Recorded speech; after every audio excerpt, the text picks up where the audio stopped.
morning, Southern Arizona. Welcome back to the Marketing Corner this week. Thank you so much for spending the next hour with us as we dive into entrepreneurship, small business, marketing, and who knows what else with these two guys in front of me.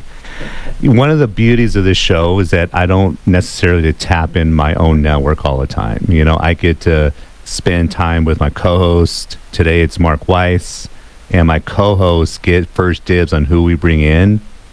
Yeah. Why did you pick this dude that's sitting with us, Mark? Why? He's amazing. Why this guy? Yeah. You know, when I first met Tyler Lopez, I walked in, it was a happy hour at the old Cappy's over there, which was a great spot, and too bad it's closed. One of the best Reuben sandwiches. I agree.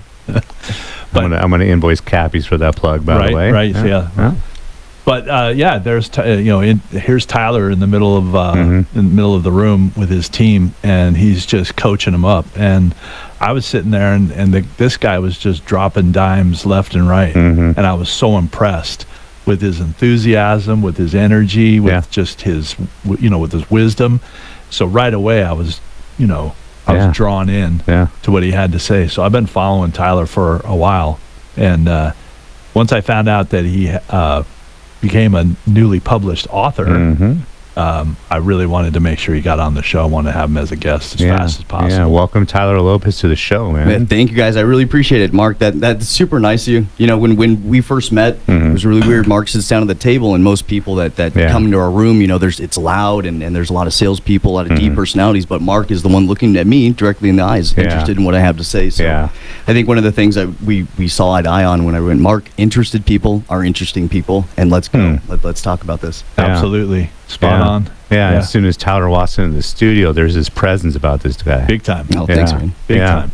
And it was hard not to get too much into the conversation these last 15 and 20 minutes before the show started, because you're wasting content, dude. Let's save some for the show. It's hard for me to keep my mouth shut, so we'll just, I've got a lot to say. I'm here to help a lot of people, and my number one objective for a lot of people is just to get them to think the way that they want to think, not the way that people are expecting them to think. And that has a lot to do with sales and building business and making friends. I mean, it's really, that's what it comes down to, is building relationships out of it. Just a lot of the stuff that I found that you were putting out was just really fresh and innovative, and that's what I thought was really exciting, because there's, everything that we do in sales and marketing is based on stuff that's 3,000 years old, and you get a lot of it that's regurgitated. But to hear stuff that's fresh and contemporary and applicable, right, to today's market, and that's you just don't actionable. Find that. So exactly. So that's the key thing that I found with Tyler was really impressive. Yeah, one of the things I always preach, Tyler, especially here in Tucson, is your job, no matter what business you're in, if you're working for yourselves, to be 1 degree away from everybody. Sure. Right?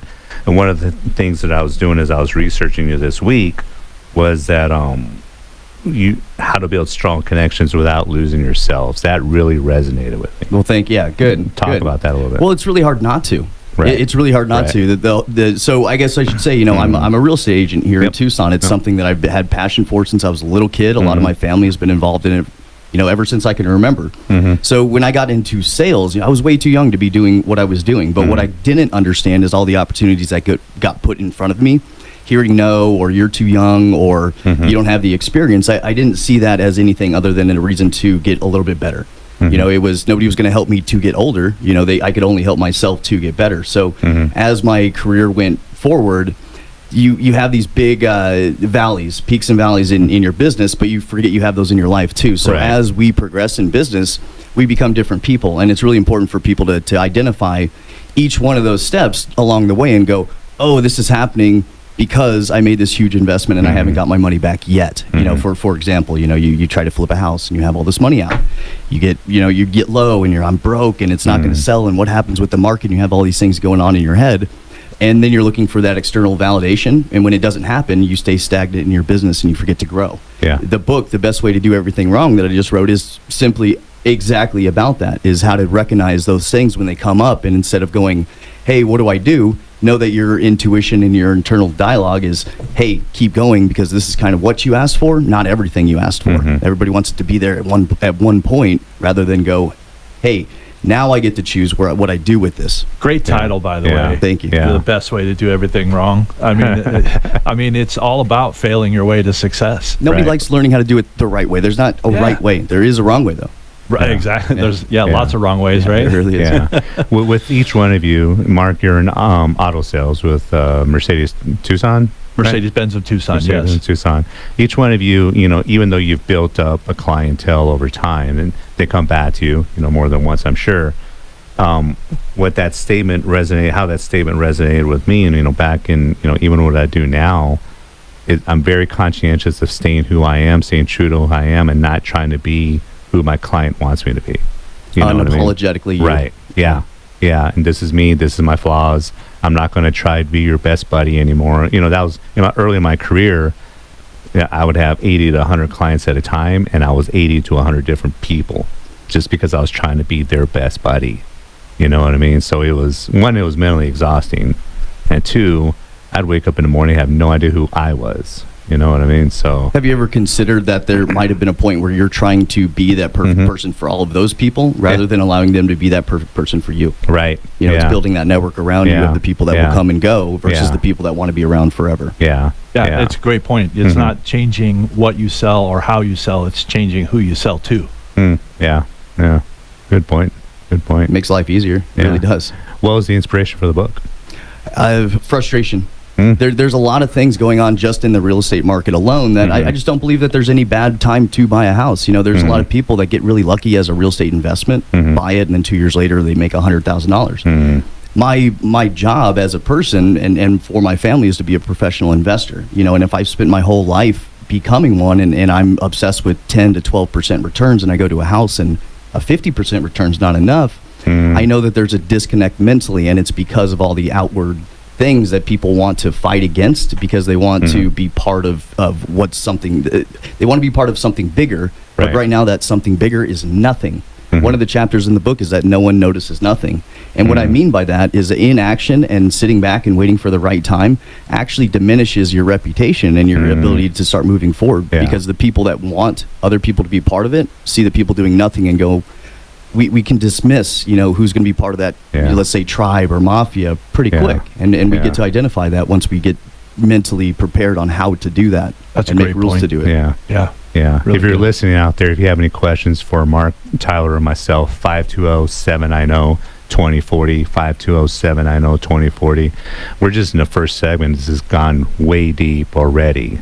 I'm so excited. I'm so excited to be here this morning. This hour's going to go by quick, by the way.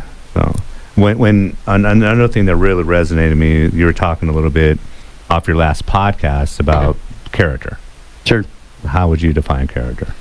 All of our clients expect us to be the same person that we advertise through the internet and through text message and through phone, and they have the ability to see us, and they have the ability to do research the same way that you did. So your character cannot be a flaw to everybody else. It needs to be something that you own. So when we're behind our computer and it's late and we know that we could send that email or give that call or send that text and we don't, that has a lot to do with character. And I notice a lot of people that start in business, they forget that they have to start there. Just because you have a real estate license or an insurance license or a financial advisor license doesn't mean you're programmed to do the right thing. It's the very small things that build your character over a very long period of time, and that is the hardest thing because nobody gets to define for you how long that timeline really is. So people have these characteristics in their head that they're going to be able to know when their character is improving. They only are told when their character is declining. And when the improvement comes, I think the character is something that you really have to build to know who you are when things get tough and hard and you're in a really, let's say, difficult sales situation. Right. I mean, if you don't lie, you don't have to remember anything, right? And that has a lot to do with your character, and that has a lot to do with what you've promised before. You go on any appointment or lunch or dinner or whatever. They expect you to be a certain way, and it's your job to show up big for them every time. It's hard to market character. Character comes through experience and referrals, word of mouth. It's like hard this. Like this, having these conversations and expanding your network, because you can't advertise character. Exactly what the two of you said about character. It to me, that's synonymous with your personal brand as well. We're always building it. What is Tyler and Mark going to say about me when we leave today? You know what I mean? That's how I define character or brand. Like, what are people going to leave when I leave? What are people going to say about me when I leave the room? Absolutely. You know what I mean? And again, getting back to here in Tucson, Arizona, I mean, it's character, your personal brand is everything. Well, trust is earned in drops and lost in buckets. Mm-hmm. And something I learned very valuable from a coach when I decided that I needed to, develop some kind of process on how to get people to listen to me. He said, remember that people will do 100% or 50% of what you do right. They'll do 100% of what you do wrong. And so just keep that in mind, that as you go through things, that you're going to get to define what's important to you. And that's what people are going to follow. And that's how you build your culture, your mission, and your vision around it. Yeah. Needy versus desperate, needy doesn't play well. It's it's creepy. Yeah. Right. Yeah. That's part of your sales technique, is to be very unneedy. Yeah. Yeah. You and I take some deep dives into your sales techniques, and it's just fascinating. Later on in the show, Mark, I want people to be able to reach out to you if they have any ideas or need some suggestions from yourself. So have your contact information ready later in the show. Absolutely. And then as we get back from break, Tyler, I want you to be ready to tell us why real estate. You know what I mean? I mean, that's a massively intimidating industry, in my opinion. Yeah, to most, sure. Yeah, so we'll get back into some more of Mark's story and some more of Tyler's story here after the break. You are listening to the Marketing Corner. We are back in the Marketing Corner. That was a cool commercial, Mark Weiss. Oh, man. Did you come up with that? I think I had a little bit to do with it. You had a little bit to do with that. Yeah. You had a little bit to do with that. It sounded great. Yeah. Very professional. Thank Very you. professional. The two of you are arguably in two of the most difficult industries out there that I know. I have friends in each one of your industries, right? And I would never think about dipping my toes into what the two of you do. Two-part question for both of you. Why did you pick your industry, and what makes you good at it? You want to go first, Mark? For me, luxury automobiles, it's something that I gravitate to. I love cars. But more than anything, it's not even about cars. It's about people. It's a business. It's a people business. Yeah. I've been in sales all my life, and anything from, I did motion picture, film, theatrical, TV rights. I worked for Ticketmaster. I was the area marketing director during the time that we were overtaking Ticketron, and so I'm setting myself up for my age and letting you know how old I am. 31? Yeah, 32? yeah, and holding. But I just gravitated towards it after I started doing it in '98. Just because you're just constantly meeting new people. It's just new people, new personalities daily, and I really enjoy the challenge with people. You're a little competitive, right? A little, yeah. Not a bad thing. Nope, not at all. Healthy competition. I mean, I think that kind of keeps you moving, keeps you motivated. Yeah. Right. Moving forward, striving to hit goals, knock them down. So you can get there first. Yeah. You and my good buddy Fernando have gone at it. Yeah. And he's a great guy. Great guy. Tremendous. He's a tough competitor as well. Yeah. So don't let his quietness. Don't let those little baby looks. It's always the quiet guys you gotta look out for, right? Participation trophies don't pay. Right. So. Yeah, Tyler. Well, for me, I mean, this could be a really, really, really long answer. The way I ended up in real estate is I had this really cool life, between my teens and through my 20s, that I wanted to be in a spot that I could help all of my friends become better and get better and try to invest money and just learn about money. And as I'm in college, I had all these plans of all these other jobs I was going to do, and I'm sitting at this table during one of my great aunt's wake, and it turns out it's all these women from Long Realty, and they're sitting around the table saying, you should get into real estate, you should get into real estate. And I just didn't see any harm in it, because at that time I was working at the Hilton. A couple years before, I was working at Cushing Street downtown, and I had met a lot of people that had a lot of success, but I really it didn't really equate to anything, because I had a very poor mindset, honestly. And up to that point, I had never had a check with a comma in it either. So when I was working at the Hilton, this guy Carl told me, if you wanted to ever start a business, why would you ever start a business when everything is really good? Why not start when it's really bad and get used to being really, really good and learning the industry and learning how to do things while you still have time to do it? Right. And that was the most right anybody had ever been in my life. I only sold a couple houses in retrospect, in passing, that it wasn't enough to make a huge career at it, but everybody was cheering me on. So, it was a perfect storm. And why am I good at it right now is I constantly have to study the market. It's an obsession of mine. I look at it. I read everything I possibly can. I listen to the podcasts. I read the books. And then now, within the last couple of years, studying the psychology of how people are wanting to buy, but nobody is wanting to sell to them. So I keep, trying to progress everybody on my team and in my life to be able to know what's happening in our market now, but also studying to predict what might happen in the future too, because that's really what our clients want us to know. They don't want to know what's happening right now. They might buy a house in 3, 4, 6 months. They kind of want to know what your experience and your mentality is towards real estate in the future, because that's what matters. At the beginning of this year, when I was consulting some of my clients, in particular, I was like, so what's your plan in November? What are you going to do in November? And 10 out of 10 clients were, what do you mean, what's going on in November? How does the election, without getting one side or the other, guys, right? We're not going to do that here. But when thinking about your own business, how has the election affected auto sales, and how has the election affected real estate? So I can tell you that right now, people are kind of holding off to see what happens. Luxury goods, obviously, are one of the first things that are hit as far as the economy goes during any type of political crisis or economic crisis. So we have people that are still kind of dipping their foot in the water, testing the water, seeing what prices are. A lot of people still haven't been out since, post-pandemic, and are still discovering that prices have gone up considerably, and that interest rates are still very high compared to what they were five years ago. So there's a lot of that toe dipping still going on, but I think a lot of people are kind of pulling back a little bit and saying, you know what, I think I'm going to wait just to kind of see what happens. Leave my money in the marketplace. Market's been good, right? The stock market's been really good, all-time high. The S&P's, been fantastic, and I think people want to hold on to those profits before they jump out and spend it. With our clientele, it's not.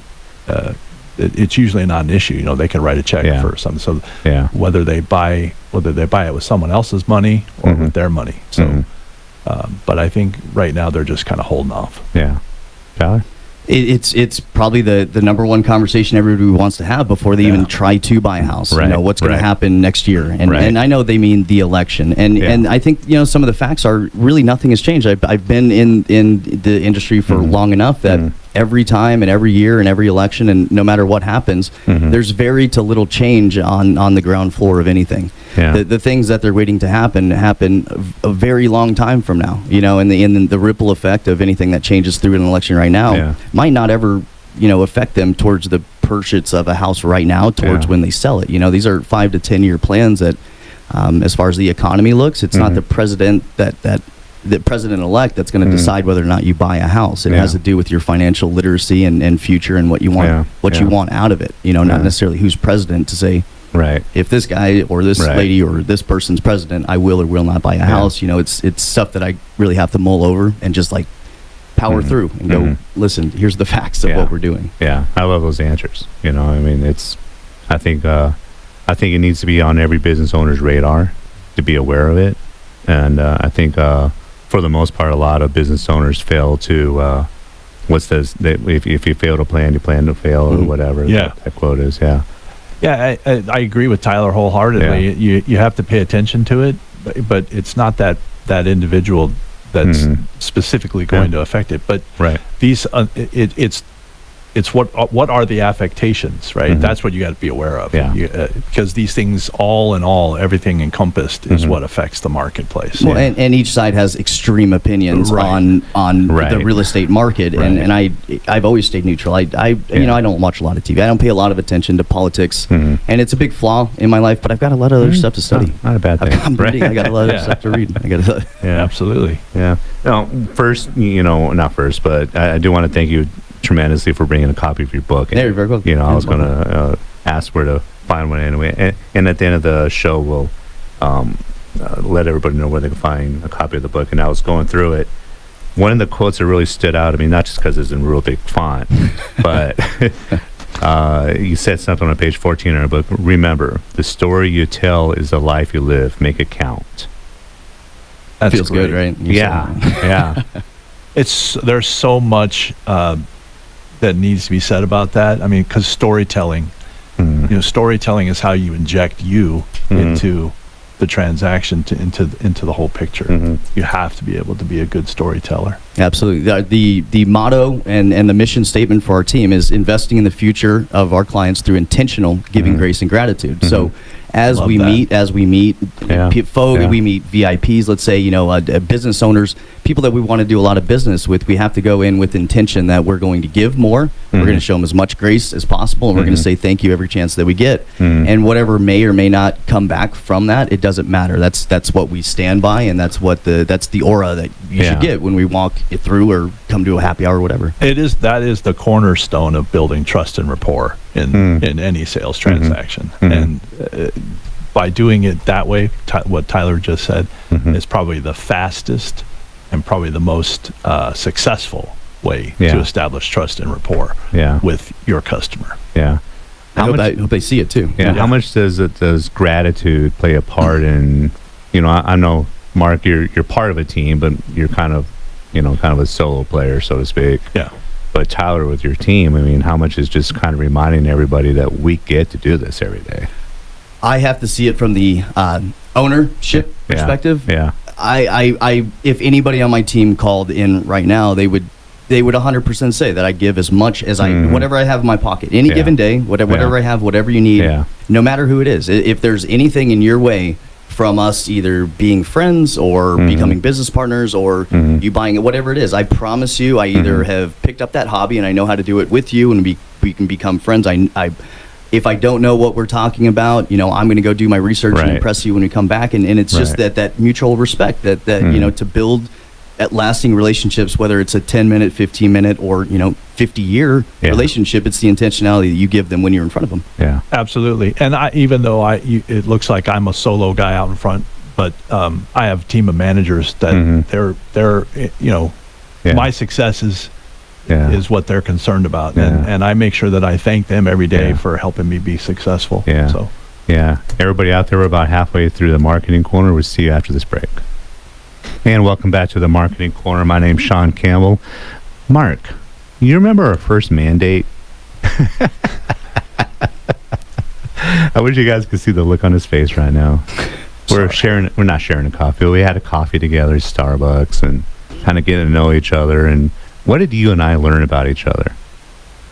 Well, we learned that we spent some time in Germany around the same time. Yep. Right? When I was in the Air Force. Yeah. And you were over there, and we were over there at the same time. I was in high school. Yeah. And you were in the military. You were, 21, 20? I turned 21 when I was in the Air Force. And how long were you? I was in 6 years, from 85 to 91.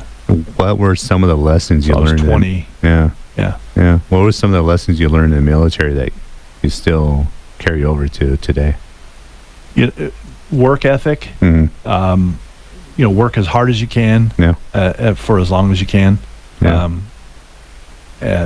Character. You got one thing that really differentiates you from everybody else, and that's your word. Are you a person of your word? Do you follow through on your commitments? In the Air Force, if you're a mechanic and it says 4 3/4 turns, for that particular bolt, it better be 4 3/4 turns, not 5, not 4.5, because somebody else's life is on the line. So it's just those things. Commitment, honor your commitments, right? Those would be the key takeaways. Friendships, relationships. I mean, I'm still friends with guys that I serve with, which is for me just sharing that brotherhood, that bond. Tyler, some of your, you went to college here at the U of A, or? I did, yeah. What were some of the lessons you learned while at the university that carry over with your business today? There's a lot of focus in my life of speaking to the younger generation, and then telling them, what do they think they missed out on, and what kind of things did I go through that they might not ever understand. And what I've noticed about college right now is that the reason why I went is to learn how to learn, and people completely they've abandoned that whole idea. You know, it's learning about something. But what we know about college now, in hindsight, is that I learned how to talk about everything. I was paying a lot of attention on how to be conversational about certain things that I knew intelligent people in my head would be talking about. And so when you get a bachelor's degree, it's to learn, you know, to have a schedule and to have people rely on you and have your peers rely on you. And, you know, those were a lot of lessons in college. But, you know, ultimately I learned how to use Excel very well. I learned how to do a pitch deck, and then I learned how to speak to people. So the lessons that you learn in college are really how to be responsible for yourself without the validation of other people saying, oh, what is your major, and see if they get excited or not. You know, you would go around campus and being let down. So that's, I mean, it's how kids without you know, a drill sergeant can learn their own militant style of life, right? Yeah. How much is the fear of failure affecting this upcoming generation, in your opinion? They have the fear of action. A complete disembolishment of needing of wanting to get started. Something I've said for a long time is to develop the habit of getting started, and most people put a timeline on what those goals are, like we were talking about before. But once you actually just get started, none of it takes nearly as long as you think it should. Yeah, you know, and nobody's wanting to learn those steps ahead, and I think it's because they think it might be automated or taken over, or nobody would ever hire me, and they're right. Yeah. On page 53 of your book, you have, when choosing between the two options, the harder one is the right one. Right. Kind of the same.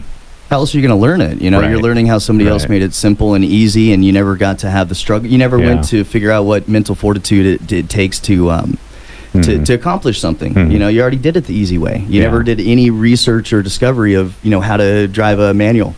You know, my car is very fast, and my car is very cool, but not everybody can just do it. You know, it's you have to learn those skills before you can get there. Right.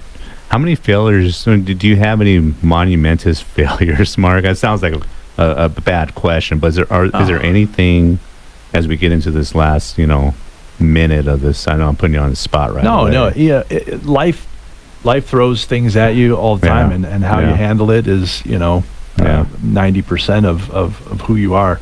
And you know, I wouldn't be where I am today if it wasn't for everything that I've gone through in the past. Personal relationships, I've been through divorces, I've you know, I've lost loved ones, I've been fired from jobs, I've, you know, I've not always been the top guy. You know, I had to learn how to be the top guy. So those are things that, like I said, you got to fail your way to success.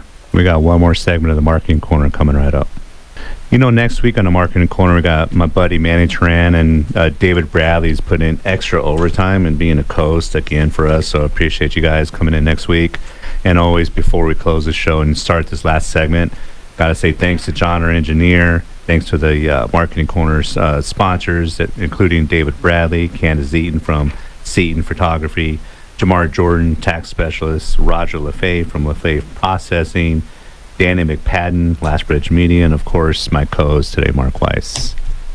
Thank you. Yeah, it's been great to be here. It's so much fun. You got an upcoming gig with the Tucson Business Networking, right? Yeah, Stacy's doing the Tucson Business Networking Conference, December 10th, 11th, and 12th. Yeah, and I'll be a featured speaker. Yeah, congratulations on that. Thank you. I'm really excited about it. Yeah, and Stacy has just blown up.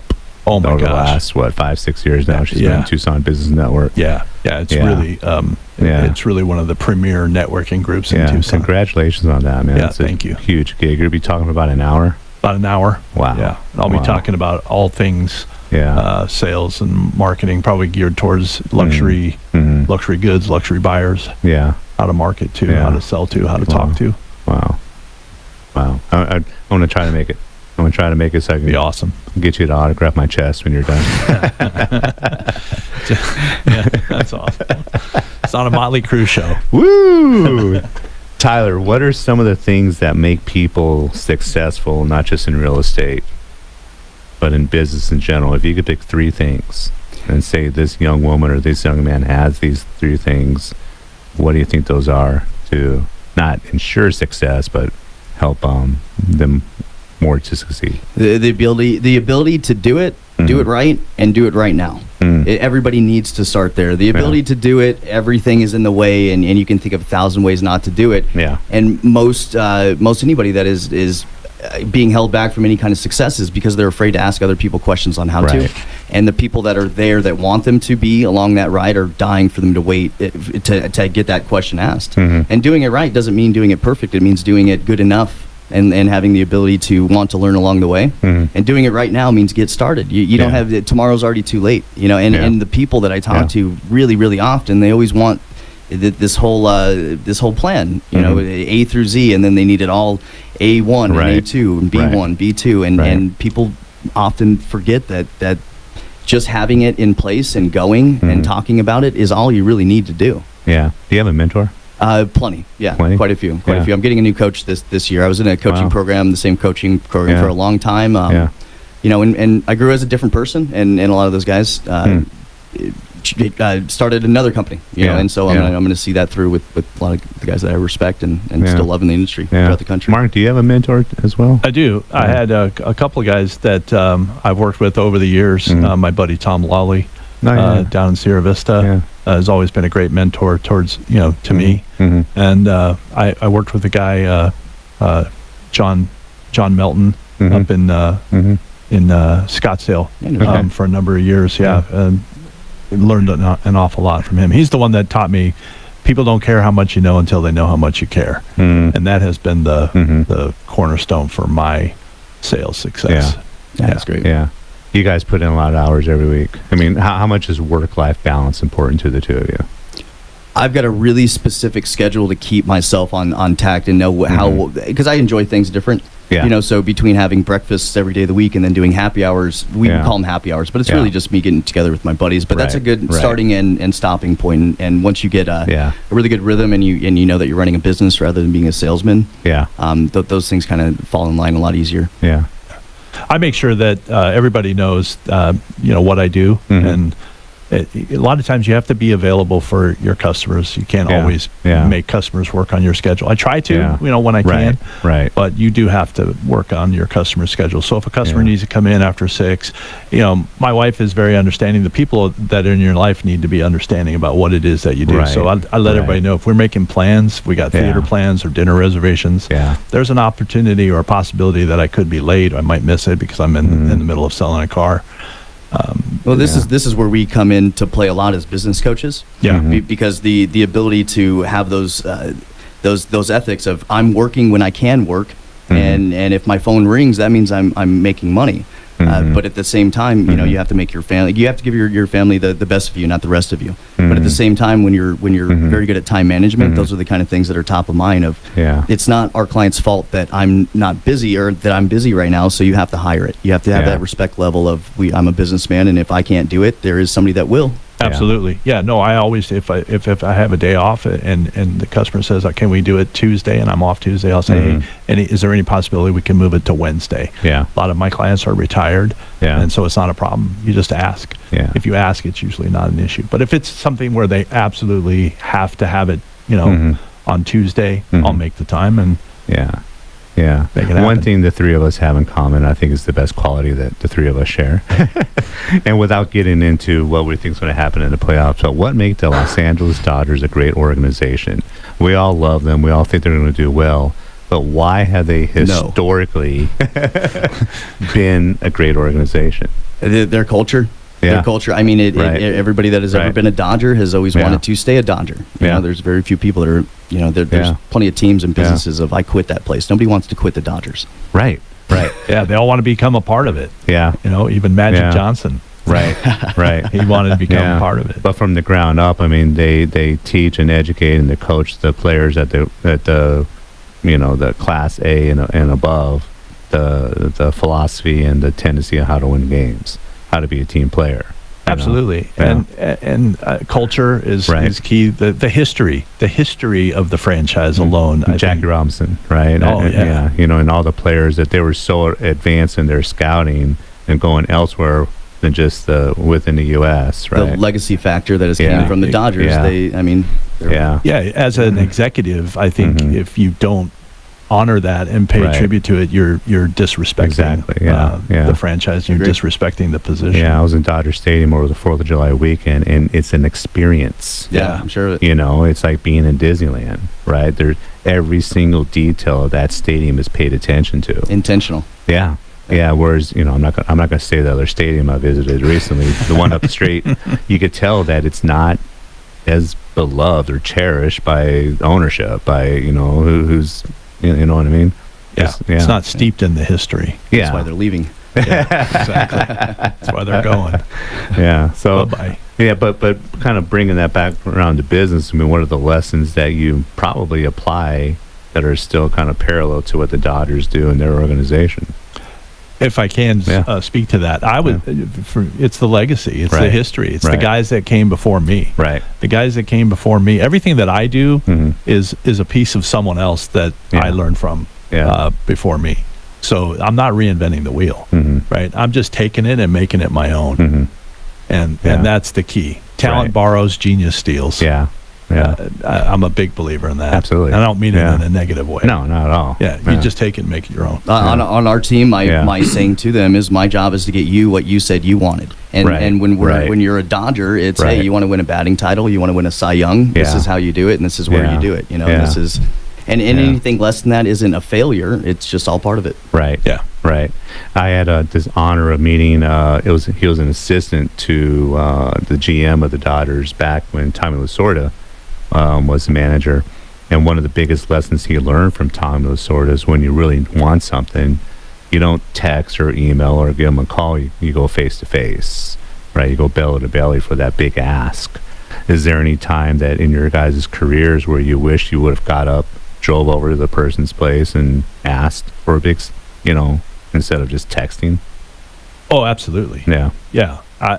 I'm not a big believer in texting. I don't think texting is a great Yeah. way to communicate. It's Yeah. a great way to transmit information. Yeah. But it's not Yeah. but it's not a great way to communicate with Yeah. another person. Yeah. The real emotion of it, the ability to see eye to eye, the ability to read body language. Yeah. You know, so much of what I do is a lot of that is steeped in NLP, Right. neuro-linguistic programming. Yeah. And so it requires me being belly to belly, face to face. That's where I thrive. So yeah, I would definitely say I wish that I had, why did I Yeah. do that? Why did I send an email when I could have really just, got in the car, drove over there, put the Right. car right in their driveway Yeah. and said, There you boom, go. here it is. Yeah. I was so enthralled with it. Nobody teaches you business 101, right? Right. So you start Right. reading these books, and it's like, here's Right. how you bring a pen with you every year. Here's how you tuck in your shirt. Here's how you wear a tie. They seem so silly, I didn't pay attention to a lot of them. But the first thing in all those books is how to shake someone's hand. Yeah. And so when I was young in business, I just thought that's how it was done. So, Right. and I heard people over the years, the more hands you shake, or the more hands you shake, the more money you make. It's belly to belly business. And so I just never knew that there was an option to not to. So when people are like, oh, I text them, or, I left them a voicemail, it's like, Yeah. then, a man is a handshake is a man's word. And whatever that means now, it's not how I, was accustomed to train myself to do. Yeah. Yeah, people often ask me like things like, well, what side do you wear your name tag on? And then I say, well, what are you right-handed or are you left-handed? They go, well, why does that matter? And I go, because when you wear a name tag, it should be the side of the body that you shake hands with. So I wear my name tag on the right lapel because people are going to be drawn to the right side. So it's just it's a suggestive power, and paying attention to small details like that are really the things that are going to propel you as are you an average salesperson or are you an above average? Well, even down to how to pick a seat in a restaurant, and when to get there and how to order and how close are you to the door? Yeah, people notice. Yeah. How much, does the stigma of being a quote unquote salesperson intimidate people that want to get into both of your industries? One gentleman, and I still love this guy, he told me, and I was getting pretty pretty used to being a real estate agent, and I told him, listen, hey, I'm not a salesman. And he looked at me and he goes, that's the dumbest thing I have ever heard a real estate agent ever say. He goes, it is the highest honor that you can be is a salesman when you do it the right way, and you do it with intention, and you study it, and you're trying to do a better job rather than just trying to say the right thing. Right. It changes the way that you have to have the outlook on it all. Yeah, absolutely. Yeah. Salespeople, in my opinion, are the front line of the American economy. Nothing happens without us. Yeah, right. It's where it all starts. And you can have people try to impose that negative stigma on you and call you a salesperson, but I know of no other business that requires you to be so many different things to so many different people and do all different facets. Yeah. I have to have the ability to talk to people of all walks, all brands, all statuses. Yeah. Right. And in order to be effective. And I want to do it. Right. I want to learn how to do it. Right. So but you're the front line. Yeah. A couple of things for me is like I'm very, very comfortable being uncomfortable. Right. I was so looking forward to meeting Tyler today, and I was uncomfortable in anticipating, man, this is it. This is what it's all about. Let's do it again. Right. And then with my sales technique, I like to think of myself as very, very educational, and I don't do no more than 20% of the talking. Yeah. You know, how would you describe each one of yours? You know, what's your comfort zone when you're selling property or a home, Tyler? My process is to always give any client as much information as humanly possible up front. It has a lot to do with my marketing and advertising of immediate information and QR codes, and having done the homework on the properties, and it's to show so much value up front, because people know the price of everything and the value of nothing. So I have to, they're going to talk to me about commission or how much the car is worth or how much insurance is going to, it's all going to come up. So I need to do whatever I can to provide as much value as possible and ask them what questions they have for me, or Jesus, take the wheel. And most often it is, holy Tyler, this is too much. I assume you know what you're doing. And I'm like, assume, no, I need you to know I know what I'm doing. Right. But that comes with trust and effort and relationship building when you're there in the appointment shaking their hand. You can't do that over the phone. How much of each one of your marketing efforts, because even though you and I have never met before, Tyler, I know I've seen on buses and other places, and Mark, with your efforts and winning year after year the Reader's Choice Award and everything else you're involved, how much of that, you know, lays the foundation for when someone walks into the door, they're like, I feel like I know this guy already? It's so key, and that's what you want to do that stuff so that people get a sense of who you are. Right. It's really important for them to kind of have a feel, especially like for me, what I do, I don't get an ROI off of placing an ad right away, because it doesn't necessarily translate into a sale. I'm going to make a snippet of what you just said and play it like 20 times this week. It drives me crazy. What's my ROI on that? I'm like, do you have any idea what brand awareness is? Exactly. That's exactly what it is. What I want is I want to be top of mind when someone is in front of somebody that's in the market for an automobile. So that they say, hey, I understand you're looking for a car. You need to talk to Mark Weiss before you do anything. I understand too that not everybody's going to be able to buy a car from me. It's not going to happen, and you're not realistic if you're thinking that way. But as long as people recognize that they can come to me, ask me for advice, ask me to go through the process with them, I want to make sure that they're getting treated fairly, then make sure that they're getting a good deal. I want to erase the negative stigma of auto salespeople as well. That's another one of my missions. So I want to make sure that people are having the best positive experience. And I can't do anything after the fact. If you've already pulled the trigger and made the mistake, I can't fix it. But I can do something, beforehand. With all the noise out there, on average, if someone has never heard of, yourself, Mark, or Tyler, it takes about 20 to 25 times on average before someone understands what the two of you do in your brand, right? Sure. Yeah. So the two of you do a tremendous job of getting your name out there, so people kind of like already kind of know you. They feel they know you ahead of time, whether they see you or hear you on the show, or they see one of the snippets or see you on the podcast later.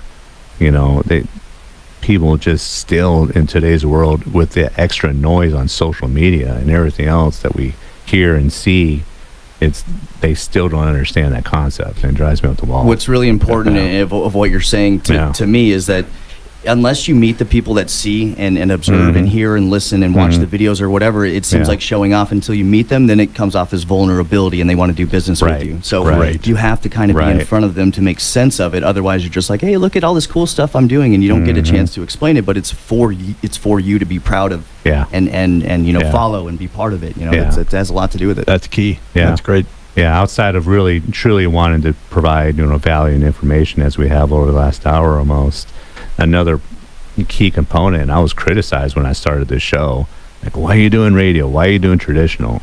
Well, watch my butt on YouTube and Spotify and see all the trailers I'm going to put out there, and then you'll understand. Then you'll get it, dude. Yeah. But yeah, I was criticized heavily by a few people. That's crazy. Keep going. Yeah, put a little chip on my shoulder. Let's go.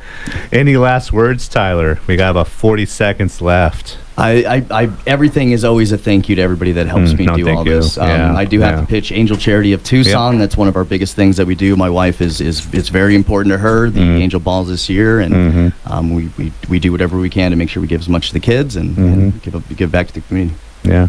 My special co-host today, Mark Weiss. Your first time with me. Yeah. Did you dig it? I loved it. Are we going to do it again? Absolutely. Yeah, it goes through. Yeah. And special thanks again to John, the engineer, and thank you all for listening on the Marketing Corner. Next week, Manny Turan, David Bradley. It's going to be huge. Huge.